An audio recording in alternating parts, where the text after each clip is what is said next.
우리 하나님 말씀은 히브리서 11장 5절 6절 말씀 보겠습니다. 믿음으로 에녹은 죽음을 보지 않고 옮겨졌으니 하나님이 그를 옮기심으로 다시 보이지 아니하였느니라. 그는 옮겨지기 전에 하나님을 기쁘시게 하는 자라 하는 증거를 받았느니라. 믿음이 없이는 하나님을 기쁘시게 하지 못하나니 하나님께 나아가는 자는 반드시 그가 계신 것과 또한 그가 자기를 찾는 자들에게 상 주시는 이심을 믿어야 할지니라. 아멘. 한 군데 더 보겠습니다. 창세기 5장 21절에서 24절 말씀까지 보겠습니다. 에녹은 65세에 무두셀라를 낳았고 무두셀라를 낳은 후 300년을 하나님과 동행하며 자녀들을 낳았으며 그는 365세를 살았더라. 에녹이 하나님과 동행하더니 하나님이 그를 데려가심으로 세상이 잊지 아니하였더라. 아멘. 에녹이라고 하는 사람에 대한 기록은 성경에 짧게 나옵니다. 딱 세 군데 나오는데 오늘 읽었던 히브리서 11장 5절 6절, 창세기 5장 21절에서 24절, 유다서 1장 14절에서 15절 다 합쳐서 한 7절에서 8절 정도 나오고 있습니다. 짧은 이야기, 그리고 그의 생애도 짧습니다. 우리가 생각하는 365세, 와, 올해도 살았네. 그 당시에는 보통 사람들이 아담이 930세를 살았고, 그리고 셋이 910세를 살았고, 무두셀라가 969세를 살았고, 라멕이 777세를 살았습니다. 지금 사람들보다 얼마나 더 살았죠? 10배를 더 살았습니다. 그러면 365세를 10으로 나누면 요즘으로 말하면 36살까지 살았다는 것입니다. 정말 짧은 생애를 살았죠. 어떤 분들은 어떻게 사람이 그렇게 살 수 있느냐, 어떻게 900세를, 우리는 영원히 사는 건데 969세가 깁니까? 영원에 비하면 그 사람들은 1초 살고 간 겁니다. 여러분, 그 노아 홍수 이전에 사람의 연수가요, 노아 홍수로 인해서 이 나이가 확 줄어듭니다. 노아 홍수 이전에는 다 보통 300세 이상, 500, 600 몇 세, 700 몇 세, 900 몇 세 이렇게 살았습니다. 그러니까 노아 홍수 이전에는 여러분, 하나님이 천지 만물을 창조할 때 어떻게 창조했습니까? 하늘에 궁창을 두었습니다. 궁창이라는 건 하늘이잖아요. 궁창을 두었다. 그런데 궁창 위에 물이 있고 궁창 아래 물이 있어요. 궁창 아래에 있는 물은 한 곳에 모여라. 그 모인 물이 바다가 되었다고 그랬습니다. 궁창 위에 물은 그대로 있었어요. 그런 노아 홍수 때까지는 이 지구 위에 뭐가 있었을까요? 궁창 위에 물이 있었어. 이 하늘 위에 이 두꺼운 물층이 있었단 말이죠. 다시 말해 오늘 그 하우스와 비닐 하우스 역할처럼 이 태양에서 오는 모든 자외선이라든지 나쁜 것들을 다 여기서 막아줬어요. 그래서 이 지구는 사람이 살기에 너무 좋은 환경이었습니다. 따뜻한 온실처럼 너무 좋은 환경이었기 때문에 사람이 오래 살 수밖에 없었습니다. 노아 홍수 때 40일 동안 비가 왔습니까? 쏟아졌습니까? 하늘에서 물이 쏟아졌습니다. 이 궁창 위에 있는 물이 쏟아졌단 말이죠. 이 지구를 완전히 물로 덮어버렸습니다. 물로 덮어버렸죠. 자, 그래서 그러면 이 물로 덮인 그 물이 다 어디 갔을까요? 남극과 북극에 꽁꽁 얼려놨어요. 하나님이 꽁꽁 얼려놨습니다. 근데 지금 이 지구의 문제가 뭡니까? 이 남극과 북극이 녹아내리기 시작하니까 수온이 올라가고 기온이 올라가고 이 기후의 대변화가 일어나고 있지 않습니까? 그러니까 그 당시 사람들이 이렇게 900 몇 세를 사는 그때에 365세 짧은 생애를 그가 살았다는 거죠. 여러분, 우리가 얼마나 살았느냐고 하는 게 중요한 게 아니라 짧게 살아도 의미 있고 가치 있게 산 것이 더 소중한 줄로 믿습니다.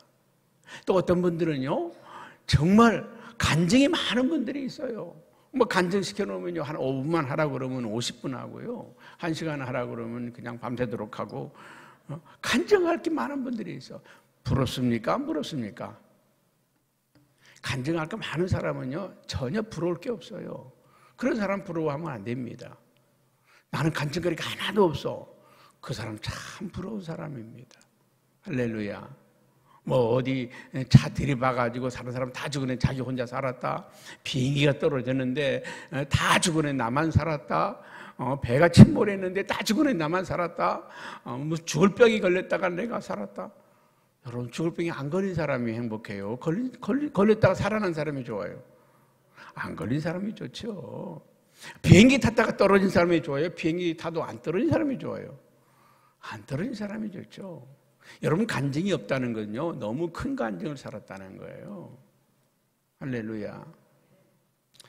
저도 가만히 생각해 보니까 63년을 살아오면서 병원에 한 번도 입원하지 않았다는 게, 아파가지고 입원하지 않았다는 게 너무 감사하죠.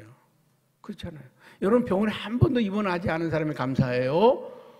그냥 해마다 입원하는 사람이 감사해요? 한 번도 입원 안 하는 사람이 감사하잖아요.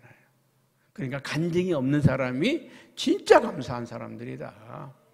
버짓도 자빠짓도 하지 않고 그냥 평안하게 산 사람이 감사한 거잖아요.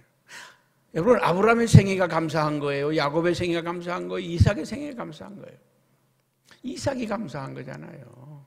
간증거리가 없는 사람이 그저 평탄하게 살아온 사람들이 감사한 거예요.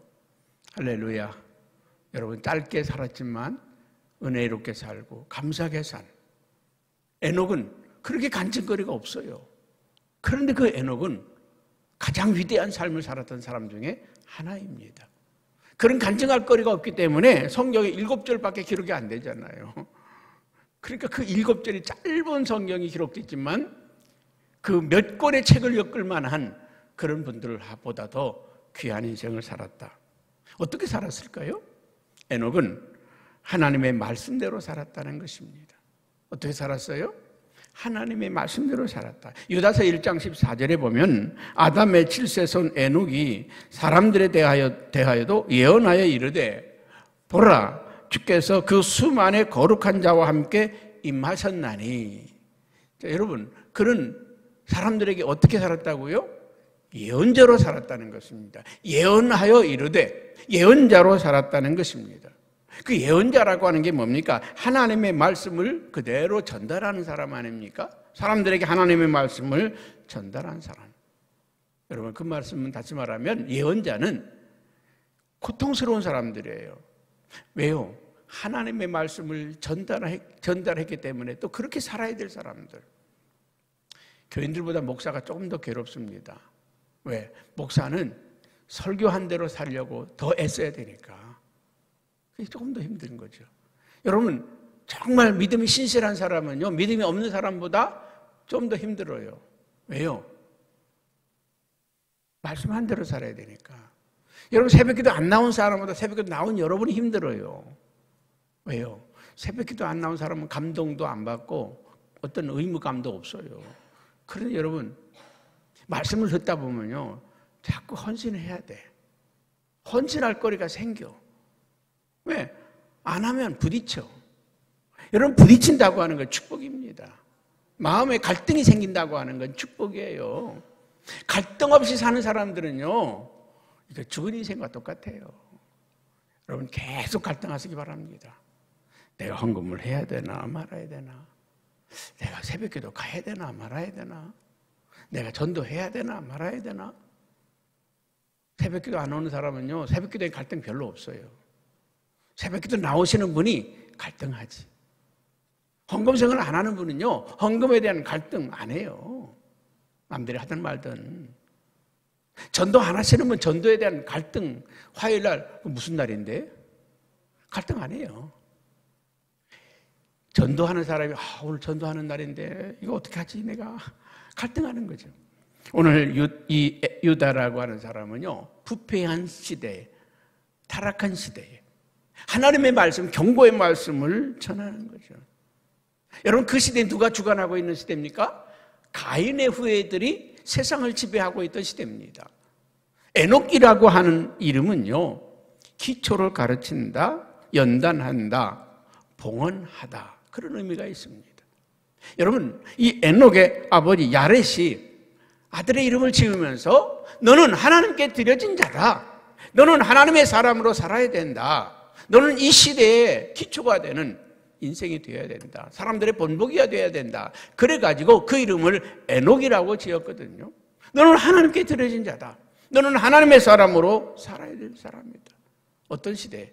부패하고 타락한 시대. 가인의 후예가 온 세상을 지배하고 있는 시대. 너만은 하나님의 사람으로 살아야 된다. 너만은 믿음의 사람으로 살아야 된다. 그렇게 그의 이름을 지어줬다는 것입니다. 두 번째, 에녹은 죽음을 보지 못하고 천국으로 간 사람입니다. 죽음을 보지 않은 믿음의 사람. 죽음을 보지 않고 천국 간 믿음의 사람. 여러분, 창세기 5장 우리가 읽었지만 창세기 5장에는요 주로 사람들이 몇 세를 살았느냐, 얼마를 살았느냐, 그 얘기가 주가 됩니다. 누구는 몇 세에 살고 죽었고, 누구는 몇 세에 죽었고, 누구는 몇 세에 죽었고, 누구는 몇 세에 죽었고, 모든 사람들의 얘기가 다 죽었다는 얘기입니다. 여러분, 창세기 5장에 죽었다고 말하지 않은 사람이 딱 한 명 있습니다. 누굽니까? 에녹입니다.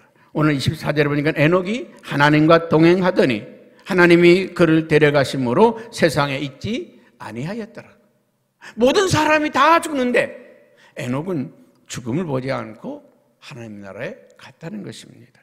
오늘 히브리서 11장 5절에도 믿음으로 에녹은 죽음을 보지 않고 옮겨졌으니, 옮겨졌다는 것입니다. 죽음을 맛보지 않고 옮겨졌다는 것입니다. 이 옮겨졌다고 하는 말은 장소가 바뀌었다는 거죠.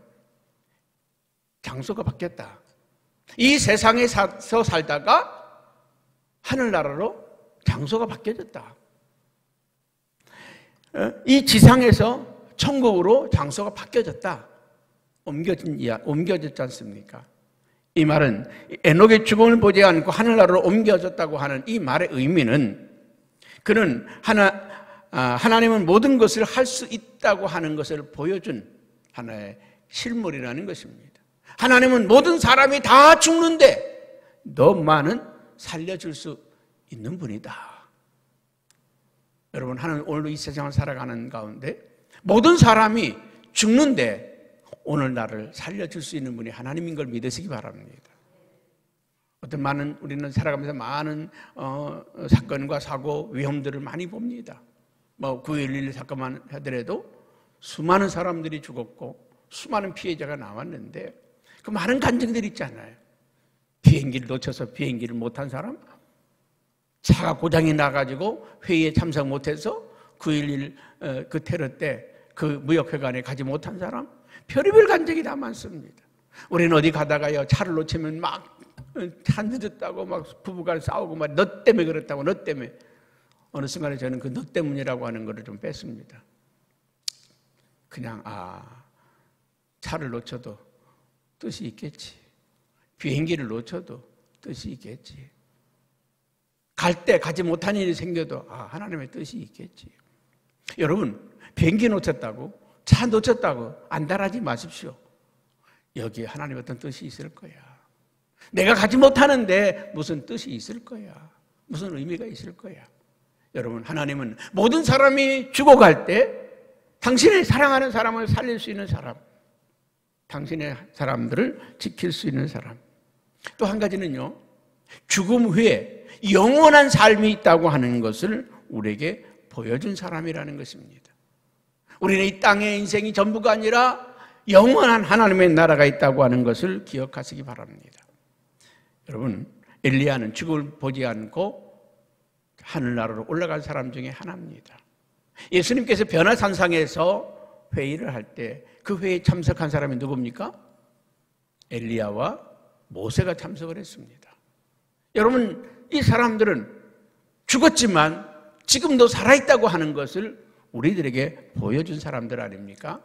에녹은 모든 사람들이 죽을 때 그는 살 수 있다고 하는 것을, 영원한 생명이 있다고 하는 것을 우리에게 보여준 사람입니다.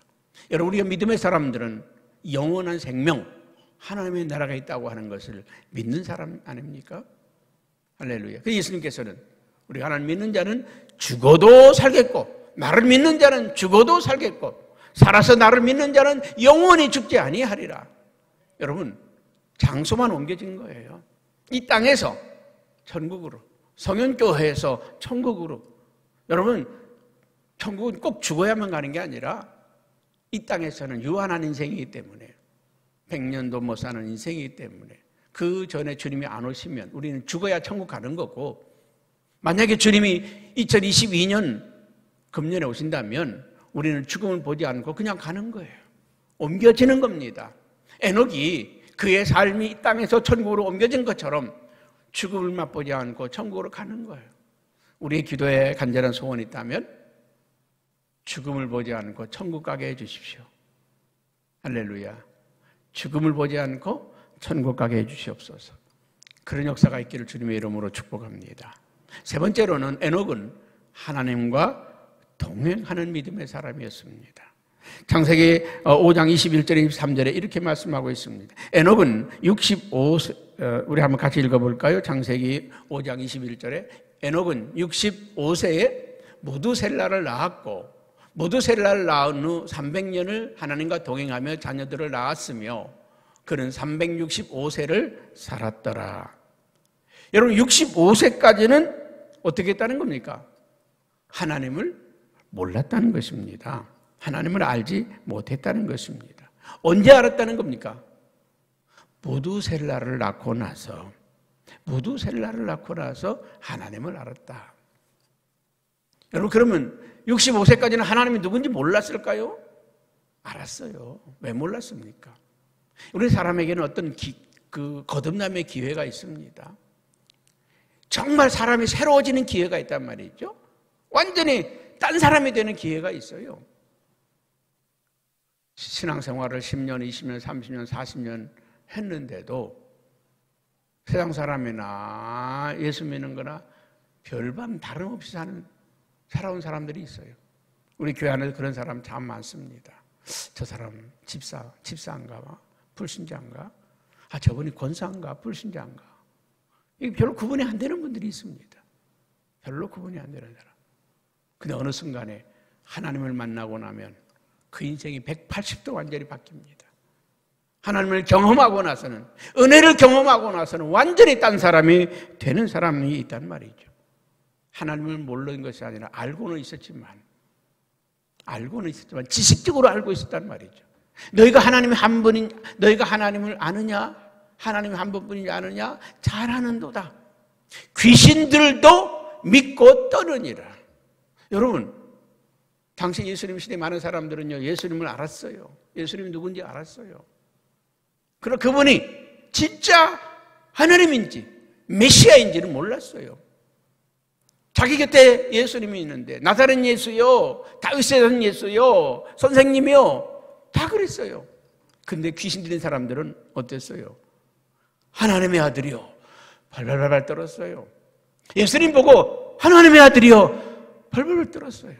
그런데 제자들은, 예수님을 따른 수많은 무리들은 라삐요, 선생이요, 다윗의 자손이요, 위대한 누구요, 이렇게 떠들어댔지만 그분이 진짜 하나님의 아들이라고 하는 걸 몰랐어요.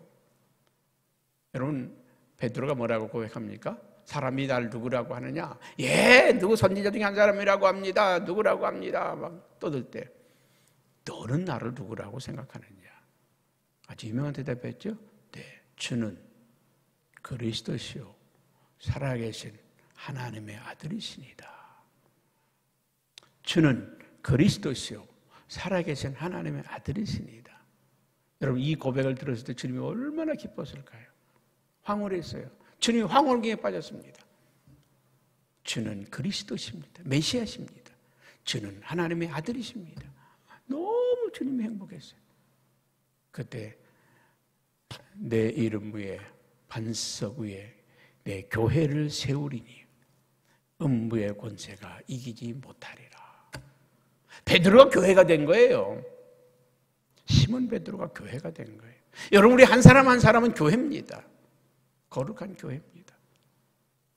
여러분, 이렇게 모인 것만 교회가 아니라 여러분들 자신이 교회란 말이죠. 교회는 사람이 모였다고 교회가 아닙니다. 건물이 있다고 교회가 아닙니다. 예수 그리스도에 대한 올바른 신앙의 고백을 하는 사람들이 모인 곳이 교회입니다. 예수님, 감사합니다, 고맙습니다. 그렇게 믿던 사람들이 어느 순간에 당신은 하나님의 아들이십니다. 당신은 나의 주님이십니다. 이 고백이 터져 나오는 성도에게 너는 내 위에 교회를 세우리라. 너는 이제 하나님의 백성이다. 여러분, 많은 사람들이 주여 주여 믿지만은 예수가 주님이 아닌 사람이 너무나 많고, 예수가 그리스도가 아닌 사람이 너무 많고, 예수님이 하나님의 아들이라고 하는 사실을 모르는 사람이 너무 많아요. 왜요? 내 마음대로 살거든요. 내가 하고 싶은 대로 하거든요. 그 예수님이 주님이 아닙니다. 주님이라고 하는 게 뭐예요?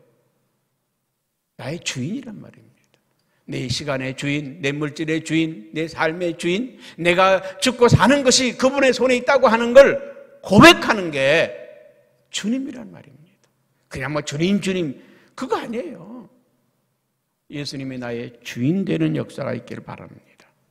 할렐루야. 그러니까 이 에녹이 말이죠, 무두셀라를 낳고 나서 하나님이 나의 생명의 주인이시네, 그분이 세상의 주인이시네, 그렇게 고백하는 겁니다. 여러분, 당시에는요 하나님이 그 이름들을 지어준 경우가 많아요. 아버지가 이름을 짓지만 하나님께서 이 아들 낳으면 누구라고 해라. 무두셀라라고 하는 말은요, 무도와 살라트라고 하는 말이 합쳐진 말입니다. 무두라고 하는 말은 죽음, 심판이라는 말입니다. 살라트라고 하는 말은 보낸다. 무두셀라 딱 이름을 보니까 뭐예요? 심판을 보낸다는 거예요. 죽음을 보낸다는 거예요. 다시 말하면 무두셀라, 그가 죽으면 심판이 온다, 그 말입니다. 그가 죽으면 심판이 온다. 그게 무두셀라입니다. 하나님을 모르고 살던, 하나님을 믿는다고 하지만, 알고 있다고 하지만 그분이 어떤 하나님인지를 모르고 있던 그가 무두셀라라고 하는 아들을 낳고 나서 하나님의 심판이 있네, 내가 어떻게 살아야지? 하나님의 심판이 있다고 하면 내가 어떻게 살아야지? 그는 그때부터 정신이 바짝 들었습니다. 여러분, 무두셀라가 죽은 다음에 무슨 일이 있을까요? 노아 홍수가 시작이 됐습니다. 노아 홍수가 시작이 되었습니다. 여러분, 창세기 5장 25절에 보면 무두셀라는 187세에 라멕을 낳았다고 그랬습니다. 187세에 라멕을 낳았고, 28절에 보면 라멕은 182세에 노아를 낳았다고 했습니다. 노아를 낳았다. 그러면 노아는 무두셀라의 손자입니다. 무두셀라의 손자. 그럼 무두셀라가 몇 살 때 노아를 낳아 손자를 봤을까요? 369세입니다. 369세. 그러면 홍수가 언제 있었을까요? 노아가 600세 되던 때에 노아 홍수가 일어났습니다. 그러면 무두셀라가 몇 살 때 홍수가 969세 아닙니까? 369 플러스 600 하면 969세. 969세가 무슨 해입니까? 무두셀라가 죽은 해입니다. 무두셀라가 죽고 나니까 이 땅에 노아의 홍수가 시작됐다는 것입니다. 여러분, 하나님은 이름 속에 경고를 주기도 합니다. 이 무두셀라가 죽고 나니까 이 세상은 물로, 홍수로 심판을 받게 되었습니다. 여러분, 오늘 우리에게도 주시는 주님의 메시지가 있습니다. 경고가 있습니다. 지난 주일에도 말씀드렸는데 로마서 13장 11절에서 14절에 보면 우리에게 경고의 메시지를 주고 있습니다. 한번 같이 읽어보겠습니다. 또한 너희가 이 시기를 알거니와 자다가 깰 때가 벌써 되었으니 이는 이제 우리의 구원이 처음 믿을 때보다 가까웠습니다. 자다가 깰 때가 되었으니 우리의 구원이 처음 믿을 때보다 가까웠도다. 밤이 깊고 낮이 가까웠으니 그럼 우리가 어둠의 일을 벗고 빛의 갑옷을 입자. 낮이 가까웠다는 것입니다. 새벽이 가까웠다는 것입니다. 낮에와 같이 단정히 행하고 방탕하거나 술 취하지 말며 음란하거나 호색하지 말며 다투거나 시기하지 말고 오직 주 예수 그리스도 옷 입고 정욕을 위하여 육신의 일을 도모하지 말자. 낮이 가까웠다는 것입니다. 우리의 구원이 가까웠다는 것입니다. 여러분, 이 말씀을 들으면서 그냥 흘러 넘기는 사람이 있는가 하면 경고의 메시지로 받아들이는 사람도 있습니다. 오늘 무두셀라, 그가 죽으면 심판이 온다. 그가 죽으면 심판이 온다. 끝이 됐네. 하나님의 심판이 있네. 그리고는 그때부터 정신을 차리고 새롭게 하나님을 믿기 시작했다는 것입니다. 그래서 그 믿음이 뭡니까? 동행입니다. 하나님과 동행했다는 것입니다. 이 하나님과 동행했다고 하는 말은 하나님의 뜻에 순종했다는 것입니다. 하나님의 뜻을 따라 살았다는 것입니다. 아모스 3장 3절에 보면 두 사람이 의합하지 못하고는 어찌 동행하겠으며, 두 사람이 뜻이 맞지 않으면 어떻게 함께 갈 수 있겠느냐. 여러분, 예수님과 함께 동행한다고 하는 것은 예수님과 내가 뜻이 맞아야 된다는 것입니다. 마음이 하나가 돼야 같이 갈 수 있다는 거 아닙니까? 여러분, 한 교회, 같은 성현교회에서 신앙생활을 하려면요, 담임 목사님과 한 마음 한 뜻이 안 되면 못합니다. 담임 목사님과 한 마음 한 뜻이 안 되면 같이 갈 수가 없어요. 괴롭습니다. 괴로워. 자꾸 목사님이 선교하자고 그러면은, 뭐 맨날 선교냐? 맨날 퍼지기만 하냐? 그거 모아가지고 우리가 뭐 좀 사기도 하고 그러지. 맨날 힘들어. 어려워요. 여러분, 에녹이 누구 하나 됐다는 거예요? 하나님과 하나가 되었어요. 하나님과 같은 마음을 품고 갔다는 거죠. 여러분, 동행이라고 하는 건 영적 성숙을 의미하기도 합니다. 여러분, 하루 이틀 같이 가는 거 할 수 있어요? 한 주간 여행 같이 가는 거 할 수 있어요? 그런데 10년을 같이 살고 20년을 같이 사는 거 어려워요. 저는 이런 우리 교회 이제 한 30여 년 된 분이 얼마나 되나 하고 둘러봤더니 참 많습니다. 30년을 같은 교회에서 신앙생활했다는 거, 이거 쉬운 일이 아닙니다. 30년을 같이 살아온 여러분, 이제 목사님 기침만 해도 알잖아요. 벌써 얼굴 표정만 봐도 왜 그런가 알 수 있잖아요. 여러분들 뭐 삐지고 돌아져도요, 괜찮아. 조금 있으면 돌아올 건데 너가 심박하지 마. 좀 며칠 좀 괴로워하다가 다시 돌아오기. 알아요. 교훈이 얼마 안 되는 분은요, 한 주만 안 와도 왜 안 왔지? 다른 교회 갔나? 그런 생각이 들지만, 생각해보세요. 함께 오래 살아온 우리 마장로님이 삐지고 토라졌다. 막 그냥 화내고 나갔다. 괜찮아. 걱정하지 마. 교회 안 떠나. 왜? 30년 넘게 함께 살아왔으니까. 모르는 게 뭡니까? 나는요, 30년 동안 함께 동행한 여러분들이 너무 고맙고 너무 감사하잖아. 이게 마음이 하나가 되고 서로가 다 이해하고, 여러분, 그런 축복과 은혜가 우리에게 있는 줄로 믿습니다. 베드로후서 3장 18절에 보면 오직 우리 주 곧 구주 예수 그리스도의 은혜와 저를 아는 지식에서 자라나라. 우리가 그리스도를 아는 만큼 성장하고 그리스도를 아는 만큼 자라간다고 하는 사실을 기억하시기 바랍니다. 그리고 동행할 때, 동행은 뭡니까? 맡기는 거잖아요. 시편 37편 5절에 내 길을 여호와께 맡기라. 그를 의지하면 그가 이루시리라. 동행은요, 맡기는 겁니다. 여러분, 이제 주님과 동행한다고 하면 여러분이 가지고 있는 가정과 사업과 이렇다 여러 가지 근심, 염려, 그분께 맡기세요. 그분이 내 인생을 이끌어 가신다고 믿는다면 그분에게 맡기세요. 여러분이 그걸 가지고 해결할 수도 없는 문제를 가지고 그냥 머리 뜯어내고 그냥 괴로워하고 잠 못 이루고 하지 말고 맡기고 푹 주무세요. 내일이 다 망가져도, 우리의 일상이 다 무너져도 두려워하지 마세요. 우리 뒤에는 든든한 백이 있잖아요. 내 인생을 제거시켜 주시고 회복시켜 주실 주님이 있지 않습니까? 그래서 이 에녹의 삶은 하나님을 기쁘시게 하는 삶이었다는 것입니다. 하나님을 기쁘시게 하는 삶. 히브리서 11장 5절에 저가 옮기기 전에 하나님을 기쁘시게 하는 증거를 받았느니라. 사람이 살아가는 데는 세 종류의 삶이 있습니다. 자기를 위해서 자기를 기쁘게 하는 사람, 모든 사람들이 자기를 알아줘야 되고 자기를 인정해줘야 되고 자기를 어떻게 높여줘야 되고, 초보적인 인생이죠. 두 번째는 다른 사람을 위해 사는 사람입니다. 교회 나갈 때도 먼저 타세요. 무슨 일을 먼저 하세요. 다른 사람을 위해, 다른 사람을 편하게 해주는 사람, 그런 사람과 함께 있으면요 너무 행복합니다. 너무 행복해요. 너무 행복해요. 어떻게 해서든지 그냥 도와주려고 하고 협력하려고 하고, 그렇잖아요. 여행을 하면서 친구들이 하는 말이 그래요. 이 목사님과 함께 가면 즐거워, 행복해.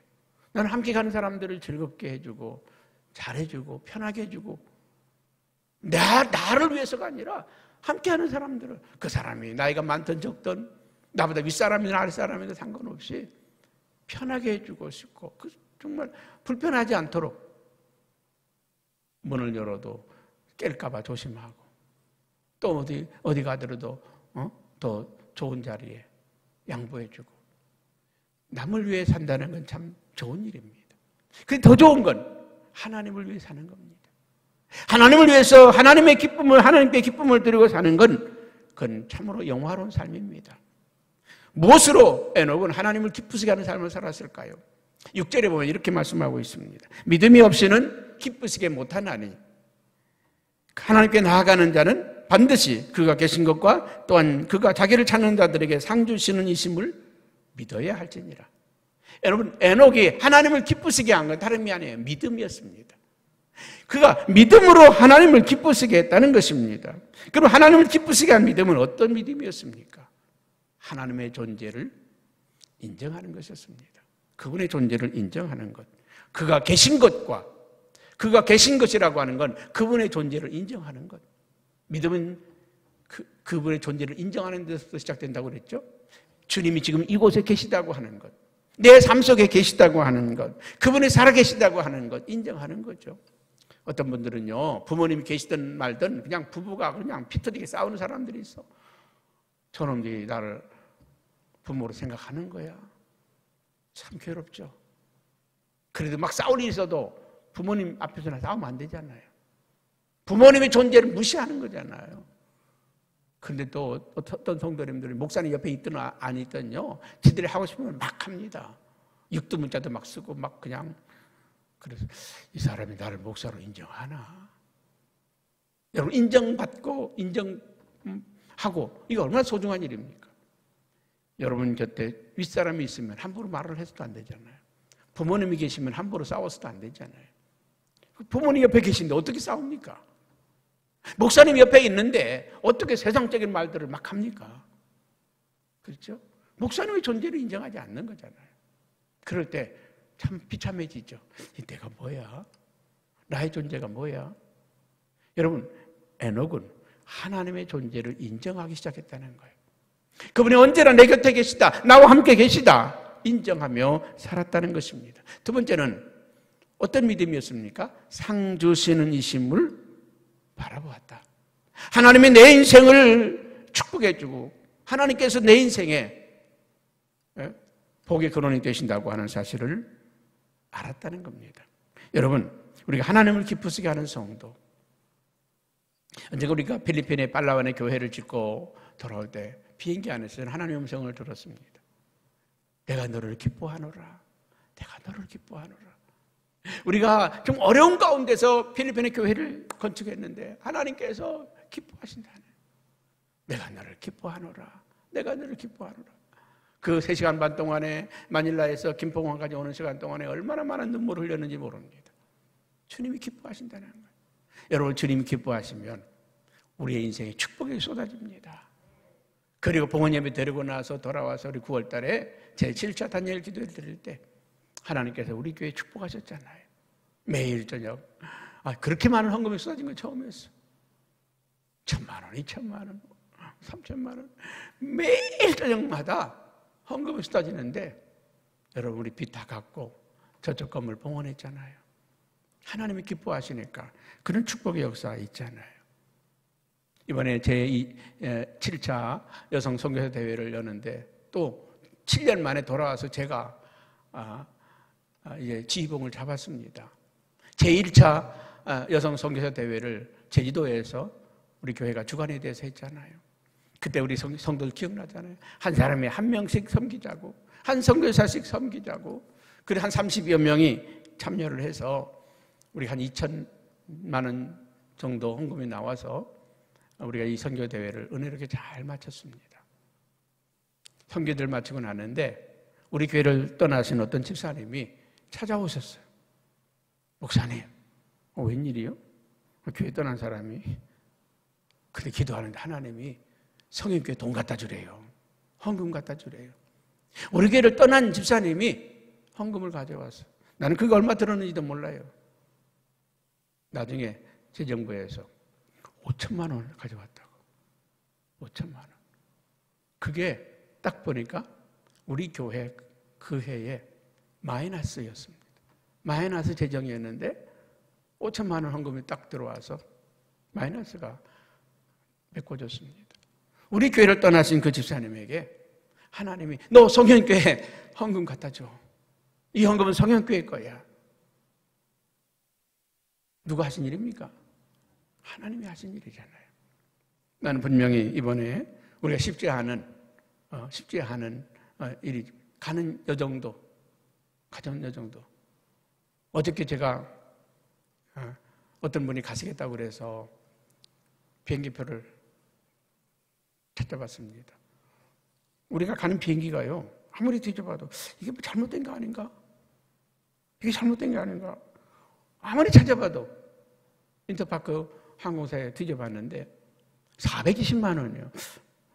아니 우리 120만 원 정도에 끊었는데 아무리 뒤져봐도 420만 원. 표가 다 동났구나. 비즈니스석만 남아있는가 보다. 비즈니스석만 남아있는가 보다. 다른 데는 그 나라까지 가는데 200만 원 정도 선이면 갈 수 있는데 어떻게 이 싼 비행기가, 우리가 터키 항공도 있고 또 아랍에미리트 좋은 항공사들 다 있는데 그거 비싸가지고 200만 원이 넘어가니까 비싸가지고 저 타지스키단 항공을 끊었는데, 싼 항공사 먼저 끊은 분들은요 95만 원에 끊었는데 나중에 끊은 분들은 125만 원 뭐 이 정도 끊었는데 아무리 뒤져봐도 420만 원이야. 비즈니스밖에 안 남았구나. 또 하나님이 다 미리 표 끊게 하시고, 또 지금 막 하려고 하니까 BA 2.71 이 바이러스가 나와가지고 지금 우리를 두렵게 하지 않나요? 근데 하나님이 역사하신 일, 하나님이 이루실 줄로 믿습니다. 이 일이 잘 될 수 있도록 여러분들이 기도해 주시길 바랍니다. 여러분 제1회 여성 선교사 대회를 참석했던 분들은 아마 평생 잊지 못할 겁니다. 그 선교사님들이 그 통곡하는 소리 들어봤습니까? 가슴을 치며 땅을 치며 그 통곡하는 그 눈물 소리는 지금도 마음이 쟁쟁해요. 왜요? 선교사님들도 고생 많이 하지만 사모님들은요 이루 말할 수 없는 고생을 하시는 분들입니다. 저 어떤 나라에서는요 막 테러가 있고 이런 나라에서는요 목사님이 어디 가시면 사모님이 그 다음부터는 그냥 맘 졸이는 거예요. 누가 들어와서 테러하지 않나? 강도가 들어오지 않나? 왜요? 선교사님 집에는 돈이 있다는 걸 알아. 한국에서 돈이 가니까. 그러니까 그래서 필리핀에서도 그 선교사님 집에 강도 들어가지고 목사님, 선교사님 죽이고 막 그런 일이 벌어지잖아요. 나중에 알고 보니까 그게 누구냐? 그게 교인이었어. 그게 청년이었어. 선교사님 집에 돈이 있다는 걸 아니까 눈치 보고 사모님 혼자 있다. 얼마나 좋은 기회입니까? 그래서 사모님들은 마음의 병들을 많이 앓고 있고, 우리 혼자 여행하는 거 그건 꿈도 꾸지 못합니다. 이번에 기적 같은 역사가, 나는 조지아에 산다고 그래서요 한 30명이나 올까? 그런데 75명이 신청을 했습니다. 지금까지 신청한 게 75명이고 마감을 했는데 그래. 어떤 분은 자기도 건강 회복하면 가겠다고 끝났는데, 근데 오겠다는 거 막을 수 있습니까? 우리 선교사님들, 특별히 사모님들, 여성 선교사라는 게 우리 박만 선교사처럼 혼자 있는 사람도 있지만 또 사모님들이 또 여성 선교사 아닙니까? 이분들을 정말 위로하고 어루만져주고 도닥거려주고, 그래서 이분들이 이 행사를 진행하는 거를 이번에 꼭 집었어. 이영태 목사님 해주셔야 된다고. 저도 거절하지 않았습니다. 하나님께서 이 큰 역사를 우리 성현교회 성도들이 기도로 이루어지는 역사가 있을 줄로 믿습니다. 이 일에 여러분들이 헌신할 때 하나님께서는 놀라운 축복을 베푸실 줄로 믿습니다. 하나님을 기쁘시게 하는 게 뭡니까? 그분의 마음을 시원하게 해드리고 그분의 뜻을 내 것으로 만들어서 이루어드리는 것, 그것이 헌신 아닙니까? 그것이 하나님을 기쁘시게 하는 거 아닙니까? 저는 여러분들 이번에 좀 크게 헌신하고 또 하나님을 기쁘시게 하는 놀라운 역사가 여러분의 삶의 기적으로 이어지기를 주님의 이름으로 축복합니다.